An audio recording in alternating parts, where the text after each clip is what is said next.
Hello, everybody, and welcome to another creative challenge. I'm your host, Kladi, and I'm here with you for this brand new challenge with Adobe Illustrator. Today, we're going to be focusing on logo design. I'm going to show you how to use grids and, more importantly, how to create grids in order to create the blueprints of your design. So, how grids will help you to create a design, in particular when thinking about logo or maybe a monogram. Before we get started, I want to say a quick hello to everybody here in the chat. And I forgot to put my contact lenses on, hence why I had my glasses. So let me go ahead and lean forward to see that we have Emmer. Lovely to see you in the chat. Thank you for your messages on Instagram. Always happy to help everybody. By the way, you can find me at I am Kladi on Instagram. I offer one-to-one mentorship besides being here, of course, joining the Adobe Live community where we can always learn together. Anki, welcome. Zaid, we have Patrick. Lovely to have you here. Garrett Marshall from the UK. Let me know where are you watching from, by the way. So we have Garrett from Leeds. And we have Jacqueline. Zaid, lovely to see you. Lauren, good morning. Here is good afternoon. It's 4:30. I'm currently in the UK. Let me know where you're watching from. I absolutely adore our international community. Now, before we get started, while I still say hello and I'll let you know a little bit more about today's stream, make sure to download, click on the link which is down below here. No matter if you're watching on YouTube or on Behance, you will be able to download the started file. The started file is the foundation for you to follow along this stream. You can download it right now and then simply bookmark this stream because you will be able to watch me on a replay. So you can maybe chill, grab a cup of coffee yourself, join me for a cup of coffee while we design, and at the same time just enjoy the stream. And when you have time in your own time, you can just grab that link that you already downloaded, grab the file, open in Illustrator, boom, and you can start practice and watch the replay, pause it, and so on and so forth. So welcome everybody, welcome here at Adobe Live.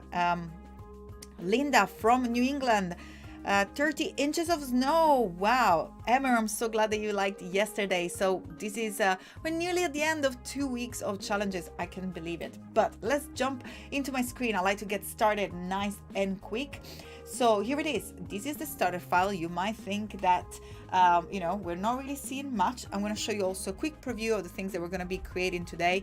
Every time that I provide you, so throughout these 2 weeks that I've provided you with links for the stream, you will see that we have in particular layers that are, one is the hide layer that is within the entire group of starter files that are created for you, which simply allows you to hide elements like the label of the stream. So this is challenge number 8. Can't believe we've already done 8 challenges together. And if you're, by the way, if that's your first one, don't worry, you can always catch up, always download the starter file link per each different challenge as well. So as I said, here we have the hide. Of course, then we have the design, which is the one in which we're going to be working on. And then we have, in this case, you're not going to see this. It's just simply because I like to prepare something before the stream. You have a work in progress. So those are some of the things that we're going to be working on today.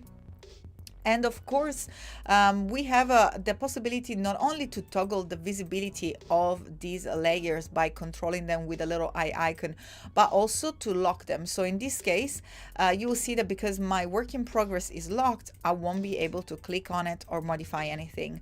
Of course, if I do click on the little lock, I can unlock it, and then I can proceed perhaps to select any of the shapes that I have inside and then go ahead and change perhaps the color, change the shapes, or make any edits as you prefer. During these streams, during these challenges, we talked about artboard. So I'm going to go ahead and real quick create another artboard. So we leave this as an inspiration, and then we can just simply move in and click and drag on the artboard tool from the toolbar, or use the shift.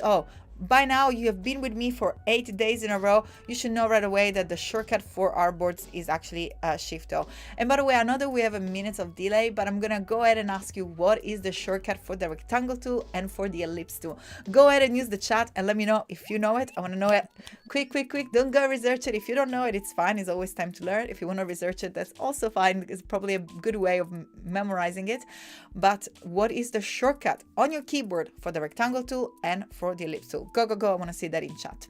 In the meantime, Shift O is the shortcut both that works on Windows and on Mac. You will be able to activate the artboard tool, and in this case all I've done is added an artboard by clicking and drag it inside my pasteboard, and this is going to be an area in which we can start working on. Also, I want to know if the rectangle tool shortcut that you're writing in the chat, it works both for Mac or Windows. Remember, every time that I teach I always say Alt on Windows, Option on a Mac, and maybe other shortcuts as well. So let me know which one is the shortcut for the rectangle tool, which one is the shortcut for the ellipse tool, and which one is for Mac and which one is for Windows. So I'm going to keep my eyes in the chat. I can already see few entries. Let's go ahead and see if there is any other question. Zaid, Photoshop class. Zaid, we have the Photoshop challenges as well that were just running right before me. You can find them on the Adobe Live YouTube channel. There is so much inspiration in Photoshop. Honestly, if you just put Photoshop Adobe Live on my website, if you need something that is Photoshop related, you can just simply jump in iamkladi.com and head to Adobe Live or courses. There is so much going on in Photoshop as well. But don't forget to watch exactly the same thing that we're doing here, the creative challenges using Photoshop that were just before me. So you can also have a look inside the schedule here if you're watching on Behance. Okay, perfect. So let's go ahead and start working. Let's see how many people have replied in the chat. So far we have Lauren and Tim. And I'm just going to give you another second to see if anybody else wants to let's see if someone else wants to participate before I go ahead and check it. And to start, I'm just going to go ahead and select the rectangle tool from that toolbar here by clicking on it. And what I'm going to do is to simply go ahead and create a rectangle or a square. It doesn't matter the color. You can also go ahead and use the one that I've created here for you inside your starter file. In my case, I just created another one. It doesn't matter if he has a stroke. It doesn't matter the color, because we're going to use that as the base of our design. Now I'm going to do two things. I'm going to press the Alt key on Windows. There will be Option on a Mac in order to click and drag and duplicate, and all the Shift key in order to keep aligned to create a copy of my little square. And then I'm going to modify and just change it into a rectangle, because this sort of tip that I'm about to show you doesn't work only with squares. Usually squares allow you to have a symmetry, and that's great, especially when working on monograms or icons. Is nice to have a peaceful, to help your eyes to have such a peaceful recollection of all the elements that are part of the logo or the emblem, because they are symmetrically organized inside the page or within themselves. And I'm going to go ahead and again use the Shift O shortcut to make sure that I make this artboard a little bit larger. Artboard can be modified at any time. You can do it that freehand, like just as I'm doing, by clicking and dragging the bounding box or the artboard, or as I've done before by pressing the Enter or Return key on your keyboard and simply choose either if you want to portrait or if you want a landscape and all the dimension that you want. And of course you have all sort of most used dimension accessible for you right away from the artboard options. Okay, so what am I going to do with these shapes, and how do we start, and how do we transform these into the blueprint to create our design? So I'm going to start first for my square. Again, feel free to use the one that I've provided for you.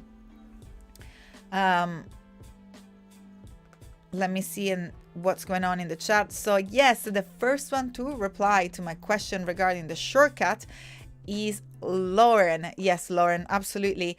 Letter M is for the rectangle tool, and letter L is for the ellipse tool. And M and L for Mac works. And let me see. I hit M and the rectangle is selected on the toolbar, but my icon is a pencil with a stop icon. Okay, Emmer, the reason why your pencil is with a stop icon, look what happened, is because if I select this layer that has the little lock, now me too, if I go ahead and select anything to draw, I have the pencil with the stop icon. The reason is because your layer is locked. You want to go ahead and select a layer, in this case the design layer, or create a new layer, make sure that is unlocked, and you will see that you have this little cross that will allow you to click and drag in order to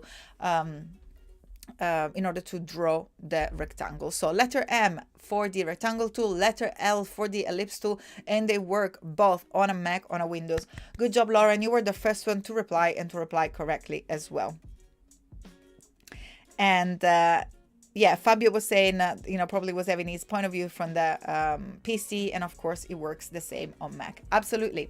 Don't forget also, while we're here, to give me a little thumbs up in the video, both if you're watching on YouTube or on Behance. This really help us to support us and bring back more content to you. So hopefully you're enjoying the stream, you enjoy being part of the community. Show your love by give a thumbs up under the video on Behance or under the video on YouTube, and don't forget to subscribe on the amazing brand new Adobe Live YouTube channel. Fantastic. Now let's go ahead and click on the first shape because you're going to see the magic. I hope that after this trick you're really going to put a thumbs up because it's super cool. So I'm going to select the shape starting from the square, heading to the object tool, and then choose path, and then split into grid. By doing so, you will have the split into grid option dialog box that will show you the number of rows and columns that you wish to use for your design. In this case, I'm going to use 6 columns, six rows and 6 columns. And of course, if you do tick the little preview box here located at the bottom of the dialog box, you will see that automatically we can see that this grid is taking shape. So of course, you do not need to use squares. I think squares is a great, fantastic point, and that's why in order to obtain squares, you need to have the same number of row and the same number of columns. Of course, if you're working with a square starting point, you can also choose the gutter. The gutter is the space, look at that is between each square. So if perhaps you want to have some space in between, you can do so by perhaps choosing the gutter, and that will allow you, if that's what your design requires, to have some space. In my case, I'm looking to create like a little icon illustrated icon, so I'm just going to set my gutter to 0. But remember, that's extremely useful. Maybe also if you're doing a mood board, we also use this trick for the mood board because it allows you to just have some sort of guidelines, which is a little bit harder when working inside Illustrator, because we do have guides and we have rulers, but we do not have margin that just work, for example, like in InDesign. Okay, so I've split my square in a grid made by 6 rows and 6 columns. We can see it here. And all I have to do is to go ahead and click on OK in order to apply it. Now remember, what we've done at the moment, we just split our shape and in more path, our path into different shapes. So what you can do, you can perhaps use these, how do you use these specific rectangle or squares in this case to create a brand new design? Well, all you have to do is to go ahead and select it all, or if you haven't clicked away, everything should be right away selected after you split it, and you use another amazing shortcut. We're going to use the Control 5 if you're working on a Windows, otherwise it's Command 5 if you're working on a Mac, and look at that. In just one click, your shape will transform into a guide. Now don't forget to lock your guide, because otherwise at the moment you will be able to move these around, and I know that they looks like shape, but they're not shape, those are actual guides. So if you go ahead and print that page, that is not going to show up. I want to invite you though to head to the view menu and make sure that under guides you can go ahead and lock your guides. Also, the shortcut for that is Alt Control semicolon, which will be Option Command semicolon if you're working on a Mac. So make sure to go ahead and lock the guides. You can also, if you wish, hide them at any point. So once we're going to go ahead and start designing, you'll see that there is another shortcut, which is simply Control semicolon that will allow, or Command semicolon on a Mac, that will allow you to hide. Let me see if I can find it here. It will allow you to hide your grid. By the way, if you're wondering why these guides have a different color when I select them, is because depending on the color of the layer, in this case it was green, hence that's why everything was green, but now they went back into this light blue color because this is the standard color for my guides. If you ever wished to change the color of your guides, you can find that inside your general preferences, which you can access with another amazing shortcuts, which is a Control K, Command K if you're working on a Mac, that will open up your preferences. Here you can have access to many different amazing behind the scene properties of Illustrator. In particular, for example, you can have the color of the user interface. I like to use quite like a medium dark that's, I think, is the standard one. You can change, you can match the brightness, you can change also the size and scaling of the UI if you wish to do so. But in my case, I just wanted to point it out to the color of the guides, which by default are these really bright cyan color. But as you can see, you can customize the color or use any other of the colors that are available here.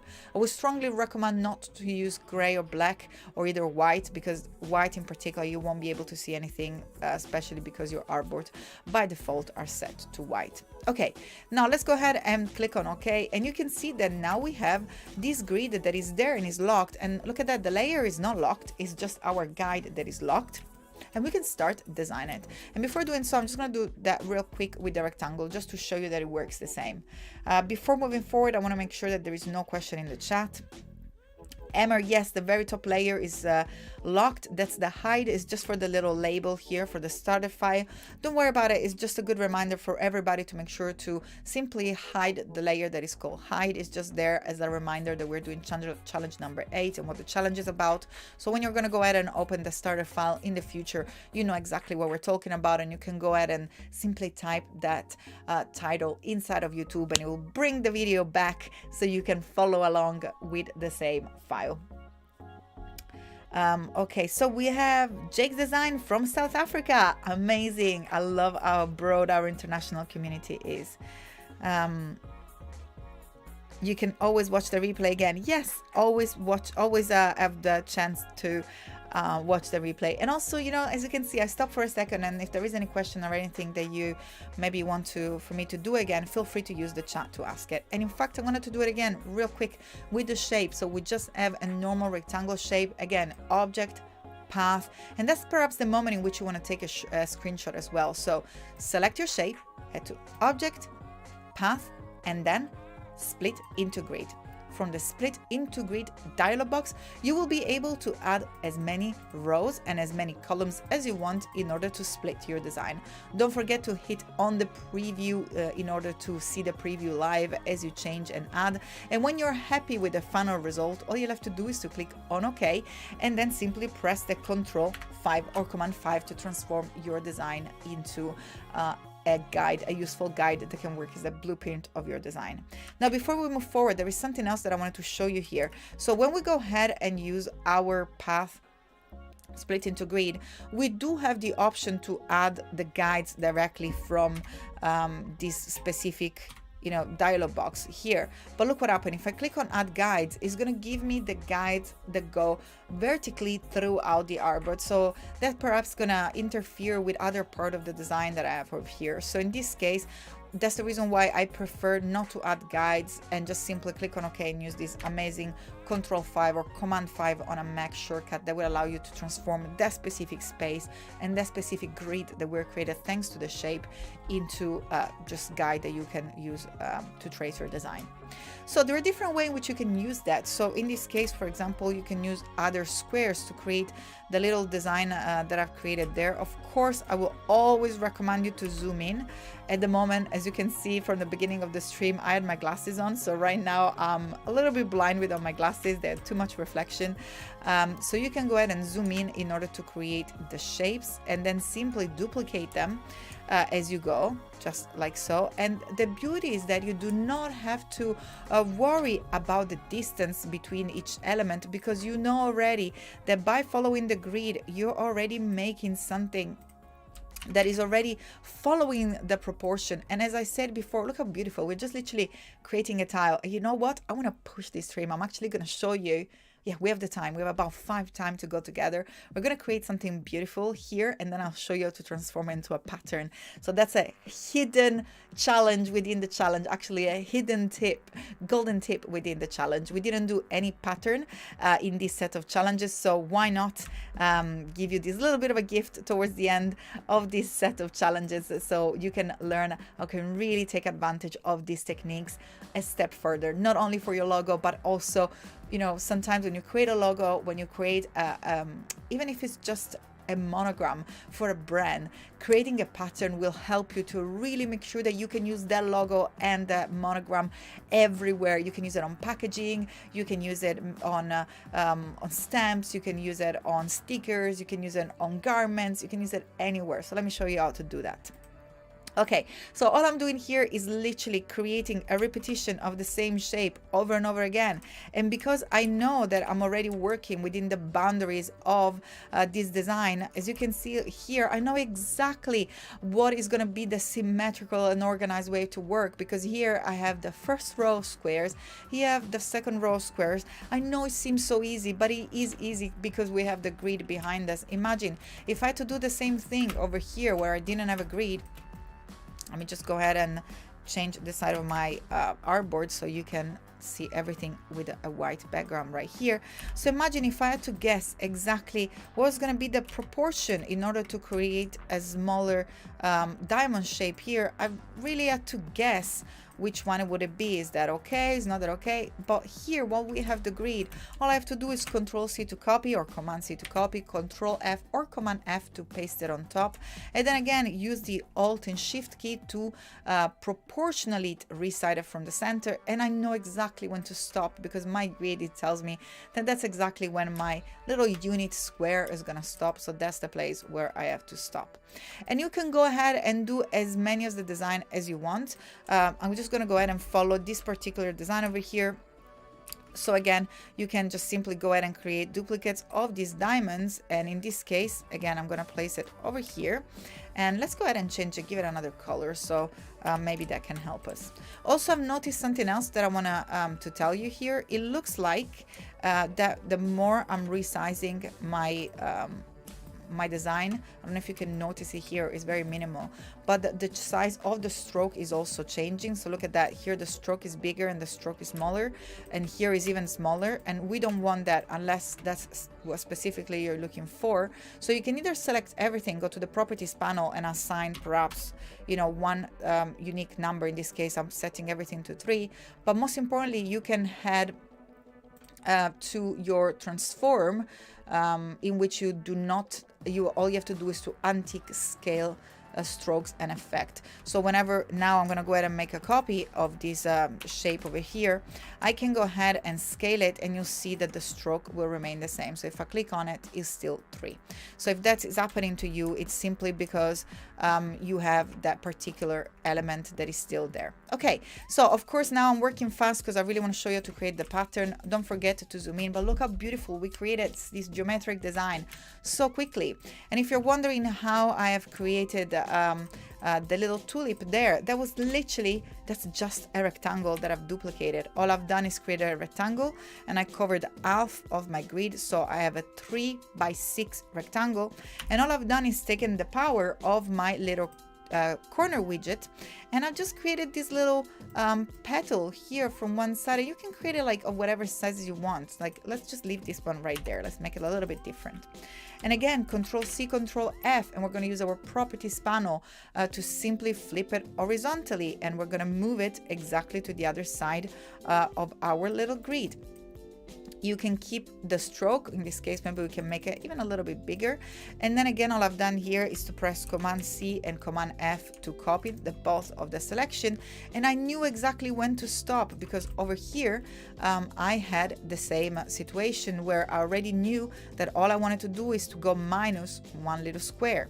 So now all I have to do is to bring it up. So I know exactly how to scale it, and use the Control Shift left bracket to bring it inwards.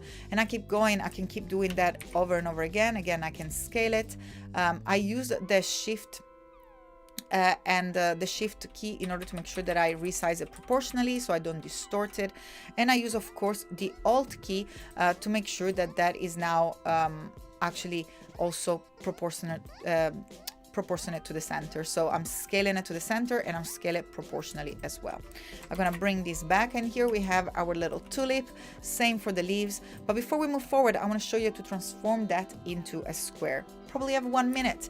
All you have to do is to make sure that you have a little square that sits behind it, just like that. I'm just gonna go ahead and make sure that actually this is a square. So it's 925 by 925. And I'm going to bring it to the very back. and then I'm gonna put the fill to none and the stroke to none, and then I'm gonna click and drag it and chuck it inside my swatches panel. I know it's time to go, I got 30 seconds, but I'm still gonna make it. So don't forget, all you have to do is to bring a square behind it and then take the opacity off, and the fill and the stroke, set it to none, and then we can bring all of that inside our swatches panel. And look what happened. Now we've created these little swatches that will allow us to create a pattern for the fill of any specific shape that you want. So you can go ahead and create a shape as big as you want, and we're gonna be able to use the little pattern. I know I went really fast, but unfortunately it is time to say goodbye. Don't forget to rewind, maybe pause it and follow step by step. So we use the grid, we create an icon, we created a logo, and we create all of that using shape. Virtually all we used today was one rectangle, and we made a pattern and different shapes. I hope you really enjoyed. Don't forget the thumbs up, and of course don't forget to tune in here at Adobe Live for more fun, and I will see you tomorrow for more challenges in Adobe Illustrator. Ciao ciao everybody.